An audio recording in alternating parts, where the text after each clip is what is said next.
Why are South Sudanese stuck in power struggle?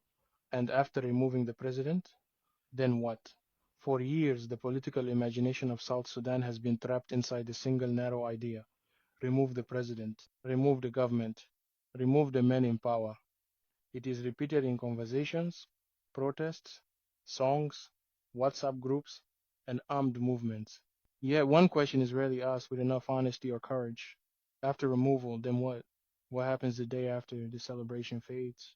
What happens when the new faces sit in the same offices, inherit the same empty treasury, manage the same broken systems, and command the same desperate population? What exactly changes if the economic foundation remains untouched? This is the uncomfortable truth many do not want to confront. Power struggle has become a habit rather than a solution. It feels righteous, it feels urgent, it feels like action. But history keeps delivering the same result. Leaders change, poverty remains, flags wave, hunger stays, guns change hands, lives continue to be lost. South Sudanese are not trapped because they lack courage. They are trapped because they are fighting the wrong battle first. The belief that political power is the starting point of change is one of the most dangerous myths in our national story. In reality, political power is usually the final stage of transformation, not the beginning. When politics comes before economics, the result is instability. When economics comes before politics, power becomes accountable. Removing a president without building economic power underneath citizens is like changing the driver of a broken vehicle while ignoring the engine. The road does not improve. The destination remains unreachable. Many ask why the government never changes, why repression continues, why violence answers every demand. The answer is simple but painful.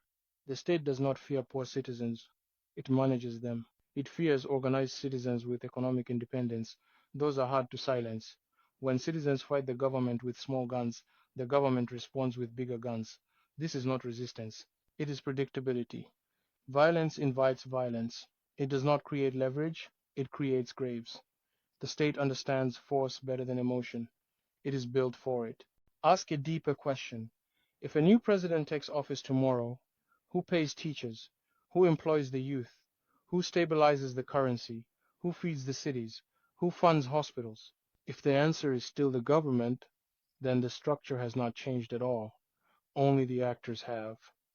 This is why South Sudanese remain stuck. The struggle focuses on who sits at the top rather than what sustains the bottom. Yet no country has ever risen on leadership alone. Countries rise when ordinary people generate value at scale. One of the most tragic misunderstandings in South Sudan is the belief that economic progress requires political permission. It does not. You do not need parliament to trade. You do not need ministers to create. You do not need generals to build skills. You do not need a constitution to cooperate. Economic domains exist that function independently of political will: digital work, regional trade, informal markets, creative industries, agriculture, services, technology, education. These spaces do not wait for elections. They move with or without the state. The world has changed. Power no longer lives only in palaces and ministries. It lives in networks. It lives in skills. It lives in data. It lives in markets. It lives in creativity. While South Sudanese politics remain stuck in the 20th century, the global economy has moved forward without asking permission. Yet many young South Sudanese are taught to believe that relevance comes from proximity to power rather than proximity to value creation. This belief is deadly. It keeps people dependent, angry, and easily mobilized for conflicts that do not benefit them. Creativity is often dismissed as soft, as a distraction, as unserious. But creativity now feeds nations. Music employs millions. Film industries shape global culture. Designers sell services across borders. Writers earn without visas. Coders work without offices. Traders move goods without banks. These are not dreams. They are realities across Africa. While some countries export conflict, others export creativity. While some mobilize youth for war, others mobilize them for income. Grassroots economics is not theory. It is what already keeps many South Sudanese alive. Informal markets feed cities. Traders move goods across borders daily. Women sustain households through small businesses. Youth survive through hustles. Yet these efforts are rarely recognized as power. But this is where the real power lies. Economic independence produces psychological independence. A person who earns independently thinks differently. They fear less. They question more. They refuse manipulation. They stop seeing politicians as saviors and start seeing them as service providers. This is why regimes fear economically independent citizens more than armed groups. Armed groups can be labeled rebels. They can be isolated, they can be crushed. Economically productive communities cannot be bombed without consequence. They are too embedded, too necessary, too interconnected. When markets thrive without the state, the balance of power shifts, tax pressure increases, accountability becomes unavoidable, leadership becomes negotiable, politics stops being a battlefield and becomes a bargaining table. This is how citizens win power back without firing a bullet. Many believe that to win power, citizens must take power. This is false. Power comes to those who control resources. History proves this repeatedly. When citizens control money, governments listen. When citizens depend entirely on the state, governments dominate.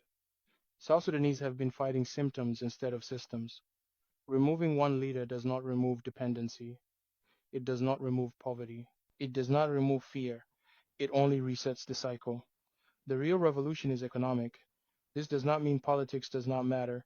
It means politics should follow economics, not lead it. A healthy society builds value first, then negotiates governance.